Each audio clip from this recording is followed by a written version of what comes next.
Welcome to Business Innovators Radio, featuring industry influencers and trendsetters sharing proven strategies to help you build a better life right now. Hello and welcome to this episode of our show. This is your host, Keith Doherty. Today our special guest is top real estate agent Zach Castillo of the Castillo Group at Keller Williams Heritage based out of San Antonio, Texas. Zach started real estate at the age of 23 and has been in the business for 4 years. His awards include being the 2015 and 2017 San Antonio Platinum 50 Finalist, 2016 5-Star Real Estate Team, Top 100 Latino Agents in San Antonio, and Top 10% of agents under 40 in the U.S.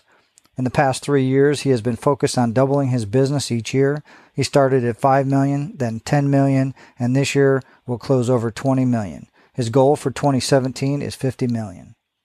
All right, with all that said, Zach, welcome to the show. Thanks for having me, Keith. I really appreciate it. And Zach, if we could start for our listeners, what led you into real estate? Was it something you always knew you wanted to do, or did you maybe stumble into it? Well, I've always had an itch for doing it. Obviously, all the TV shows and everything started happening when I was starting real estate. However, at the time when I was in college, my girlfriend, who's now my wife, her dad got into real estate investment and was doing multifamily development.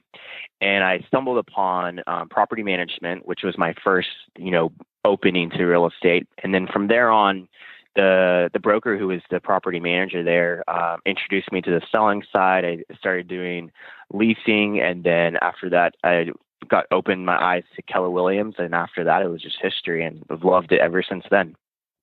And do you think you could talk a little bit about what personal attributes, traits, or qualities you think have most contributed to the success that you've had in real estate?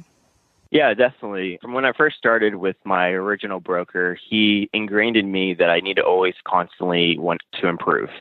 So since then, I never settled with what I had. I always wanted to improve. I've gotten a business coach. I've taken so many classes to improve my techniques, my sales. And just for me, as I finish a listing appointment, I examine it, see how I did, and then I go in, how can I get better at that? So I think that's one of the biggest things I've really learned from, and I really would contribute to the success I've had. And do you think you give our listeners an example of when these traits have played a role in your path towards success? The first year that I was able to actually do sales, I set a goal. I wanted to do 20 transactions. I was able to basically do that. Then the year after that, I said, how can I do better? And then someone said, just double your business. And I said, okay. So I doubled my business. We closed our second year at 44 units. And then again, this year is our third year officially doing sales. And I said, I'm going to double my business again. And we're going to be closing 105 units. And now next year I said, well, if I can keep doing that, I'm just going to keep doing it. And every year just push harder to get better at it. Excellent. And I think whenever somebody builds a successful business and a career, that sometimes the path to get there is filled with bumps in the road along the way. Can you talk about some of the adversities and trials that you've had to overcome in order to achieve your goals? One of the biggest ones, and it was really my age. Being young, sometimes I would go up against competition and people would look at me and thinking I wasn't experienced enough. And the only way I could overcome that was to become experienced. And I learned in the beginning to just what we call in the real estate and the sales industry, lead generate. And I would cold call. And since I didn't know too many people, I would just go find people. And I just started doing the numbers games, just to continue pushing myself so that I had that experience. So now when I go against someone, I can easily show them my resume and they can see that I am experienced, even though I am still young now. And I guess as these obstacles came up for you, what kept you going? You were obviously young. You could have possibly maybe shifted gears. Why didn't you give up? What was your driving force? Well, there was a moment when I was questioning to say, is this really for me? I just got married to my wife. A lot of people were telling me just get a normal job and, just work for someone and then build your way up. And I knew from a very young age, I never really wanted to work for someone. I just wanted to be my own boss. I wanted to be a CEO and do it myself. And at that moment, me and my wife we were broke. We didn't have as much money. And I said, this is the only chance I have. I don't have kids. It's just me and my wife. She supported me. And I just gave it 100%, and I don't regret it. And looking forward, what's your vision for your business and your career over the next 5 years? Yeah, I mean, we're going to continue doubling it every year. Eventually, we'll kind of get to a point where it's going to be harder to double it. So we're going to want to always increase. But by the end of the next 5 years, I'd like to ideally see my team expanded into different markets within Texas. We're in San Antonio, so just the surrounding cities, so that we can be getting to selling about $200 million a year in sales. And that will allow me to gain capital to start doing other business ventures. I would love to start a software company for real estate. A lot of things that I see that I can improve and bring in. And by bringing in this capital from real estate, I'm able to start other business ventures and continue growing myself. And I guess kind of on top of that, what do you feel is the best way you market yourself as a real estate professional so that you can have continual growth? Well, in the beginning, I started with the people that I knew. I was still, again, young, didn't know as many. So then I just ran out and started finding people, getting involved in events, finding someone who believed in me that would send me, big referral partners.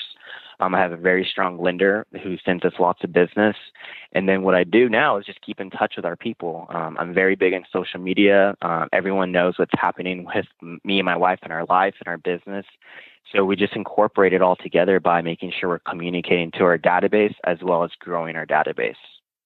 And I think whenever the general public looks at real estate agents, sometimes I don't think they fully understand the value they provide from both a buyer and a seller standpoint. What do you think the biggest misconception or myth people have about working with a real estate agent? That's a great question, because we all do get that a lot, and that's something we're looking at changing as a real estate industry. But a lot of people do see us as car salesmen. They see us, all we're trying to do is make a commission and get paid and move on. And they see what the commissions are, so they think we're really making a lot of money for not doing a lot. However, really, we look at it, and I look at it as I come from a consultative approach. I'm a consultant versus a salesperson, and I look at this as a business, not just sales. I run it like a business, and I have a profit and loss. I have a business account. I have everything that if someone really stepped back and see, they would see that it's not just, trying to make a commission. It's really a business that we're running, just like if I was a lawyer or a doctor or dentist. We run it the exact same way. And let's say you get a call from a family member or a friend, and they're in another state and they want to sell their home. Now, obviously, with your connections at Keller Williams and being part of such a vast network, you could probably easily look up an agent and do a referral. But from a general advice standpoint, what advice would you give them about selecting an agent that could best serve their needs? I would recommend that they focus on the agent who asks them the most amount of questions. A lot of people, sometimes they really don't care what you do for them. They really care about how they feel. And so an agent who's asking the most questions possible and is really digging into their motivation to sell and really and honing that in and making it part of the reason why they want to sell the house. So at the end of that appointment, if they feel that that agent really cares about them and has asked them a lot of questions, I'd say that's your person. Now, obviously based out of San Antonio, Texas, and if somebody's looking for real estate services or an agent in that general area, what's the best way they can find out more information about you and how you can help them? Obviously, they can give us a call or text. We have a number where it goes directly to me and my team. It's at 210-410-5556. As well as our real estate website. We really focus a lot on marketing and making sure we keep everyone updated, and that's www.mysanantoniohomeguide.com. Excellent. Well, Zach, obviously we want to thank you for taking time out of your schedule to come here today and share your professional real estate experience with our listeners. And if you're listening and you want to learn more about Zach, you can go to his site, like he said, or give him a call. Actually, below this interview, we'll have a link to his site and any other contact information we have so you can see how we can help you with your real estate needs. So with that said, everybody, until our next show, have a great day and we'll talk to you soon.